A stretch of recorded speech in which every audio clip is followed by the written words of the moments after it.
Ito po ang ating yayamaning Cybex Platinum. As you can see naman sa colorway niya, ang ganda, rose gold combination ng black. Ayan. So this is Mius 3 yata to. Ayan. So this is already washed and ready to use na po. Good for newborn. Ayan. Adjustable for fully reclined up to toddler na po ito. Approximately around mga 5 to 6 years old. Dahil mahaba yung kanyang higaan. Okay? And then reversible seat din po siya. So pakita natin yung details niya one by one. So unahin natin sa kanyang canopy. Ayan. So adjustable yung kanyang canopy. Ayan. And then ito yung kanyang peekaboo. Magnetic po yan. Ayan. Okay. So as you can see, dark color po siya. Ayan. So and then may makikita nyo lang dito. May light lang siya. Sobrang light lang. Halos hindi nga po siya pansinin. Light na fade. Ayan. Kita nyo sa video. Light lang siya. Okay. So adjustable yung canopy ah. Ayan, meron siyang zipper dito. Ayan. Okay. And then next natin, ito yung kanyang sitting position. Ang ganda ng pagkakaupo niya kasi flat na flat yung pagkakaupo niya. Ayan. And then harness pad. And then ang ganda rin ng kanyang belt lock. Oh. Press. Okay. And then yung kanyang leg rest, ayan, adjustable po ito. Press lang po yung button dito kapag ka nakahiga. Ang haba. Ang haba. Tapos higa natin siya dito sa likod. Pull down. Pwede siyang semi-reclined ha. Pwede siyang fully reclined. Ayan, ang haba niya, di ba? Okay. And then ang ganda rin ng kanyang handle. Ayan, leather na siya. Tapos wala siyang back. Press lang po dito kapag lalagay tatanggalin si baby. Tapos ito yung kanyang basket sa ilalim. Gulong niya, okay na okay. Meron siyang shock dito. Ang ganda ng kuno niya oh. Kulay niya, rose gold. Takaw pansin to sa mall. Body frame. Ano yung kanyang body frame.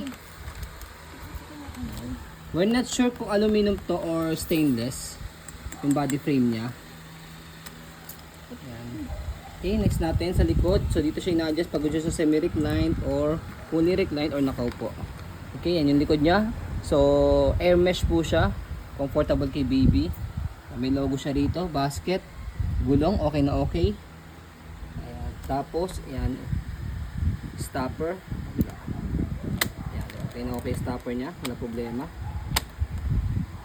Next natin is kabilang side ng body frame. Okay na okay din yung gulong niya. Halos hindi gamit. Mius. Ayan pang Mius niya. Tapos, ayan. Yung kanyang handle. Ang ganda rin ng handle niya, leather din, combination ng kanyang front handle. Tapos, wala rin siyang back. Mius. Cybex Platinum Mius. Reverse. So, next natin, sa pag-reverse po sa kanya, ayan. So, reversible din po siya. So, ang nire-reverse po sa kanya yung pinaka-seat. Ito. Pe-press nyo lang po ito, left and right. Press, angat. Tapos, baliktad nyo lang ganun. Diba? Okay. So, yan siya. And then, bago natin siya i-fold, scroll natin. By the way, itong handle niya is, press nyo po ito, adjustable po siya. Bagay din po ito sa mga matangkad na mga parents kasi mataas siya. Okay? And then, next natin sa pag-fold po sa kanya. So, actually, second time yata namin, o first time namin magkakaroon ng ganitong Mius 3. Try namin kung ipo-fold siya ng nakasama yung seat na naka-reverse. Ayan. I think mukha siyang pwede. Kasi compact yun. Ayan. So yun, pwede. Ooh. Ang nipis. Ayan. Parang Nuna Iza siya. Oo, para sa Nuna Isa. Kung familiar kayo sa Nuna brand. So ayan siya, compact din yung pagkaka-fold niya. Ang nipis. So pwede siya naka-reverse kahit pwede siya i-fold kahit ang naka-reverse yung kanyang handle. Okay? Handle. Yung ano. Yung seat. Tapos balik natin, press nyo ng ulit yan. Oo, press.